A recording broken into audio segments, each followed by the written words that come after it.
Go back to full disclosure and our interview with the challengers facing LA District Attorney Steve Cooley in the upcoming election.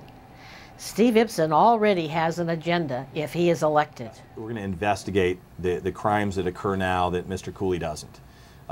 We saw in MacArthur Park what appeared to be police brutality, and whether or not it was, it needs to be investigated.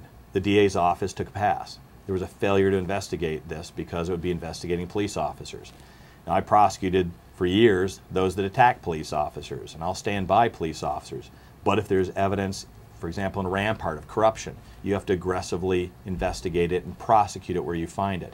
And just because there were perhaps immigrants or Hispanics who were beaten by police officers, they're victims like anybody else. And I'll investigate each of those situations, and if it means a police officer has to be prosecuted, that's what you do. It's a tough decision. Wouldn't happen often, but you have to do it. Mr. Cooley's not doing that. We'll investigate when communities like South Central LA are being victimized by Killer King Hospital. You have to investigate that, and if it means you're prosecuting a doctor or a manager there, that's what you have to do. If it means you have to prosecute a Catholic priest, that's what you do. You protect the environment. You prosecute big businesses and oil companies to protect the community in that regard. You inspire your prosecutors. You give them discretion. You say, unlike Mr. Cooley has a policy, if the defense lawyer does not like the plea bargain in a case, he can appeal it up the chain to upper management, where Mr. Cooley can give him a gift. I say, no, you have to trust your prosecutors. If they've been doing this, you have to let them do their job. Any good manager lets his people do his job. Albert Robles is most critical of Mr. Cooley's policy of selective prosecution.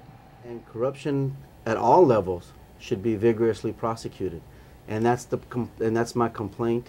And that's not just my complaint, but the complaint of many, many people throughout the community with the present incumbent, Steve Cooley, that he does not prosecute all corruption.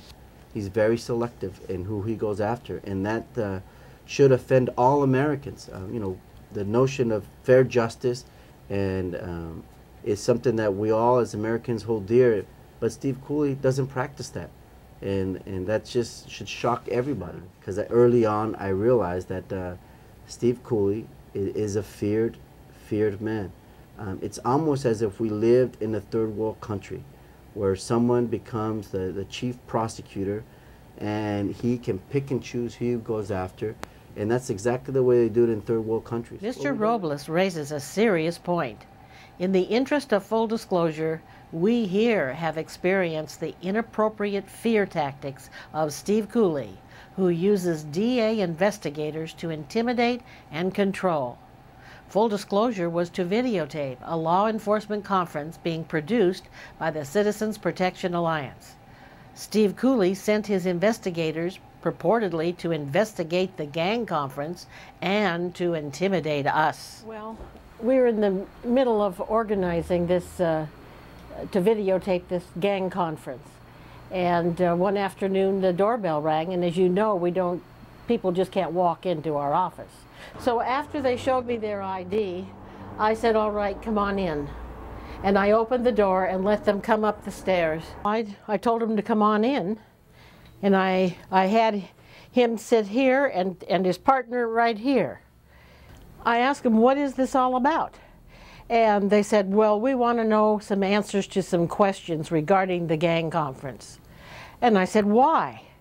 And they said, because we want to know who's behind it. And I said, well, is there something wrong? And they said, no. And I said, well, is there something illegal? And they said, no.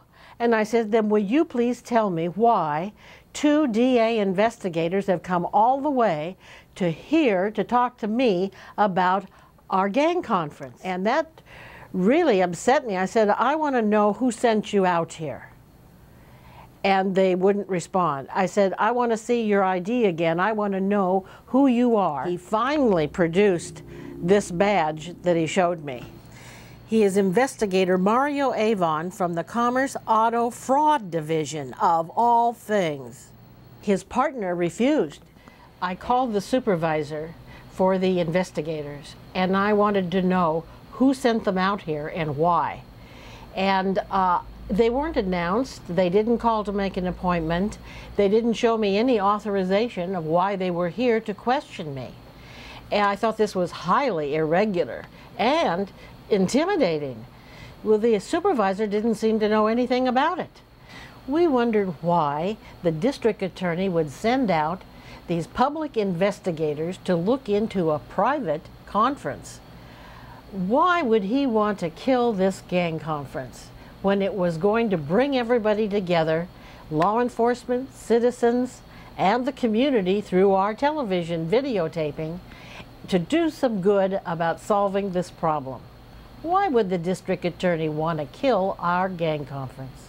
We can't understand why, but we certainly do understand when we hear other people talking about having encountered these types of circumstances with the district attorney, that he doesn't think anything of sending out investigators to do whatever he wants.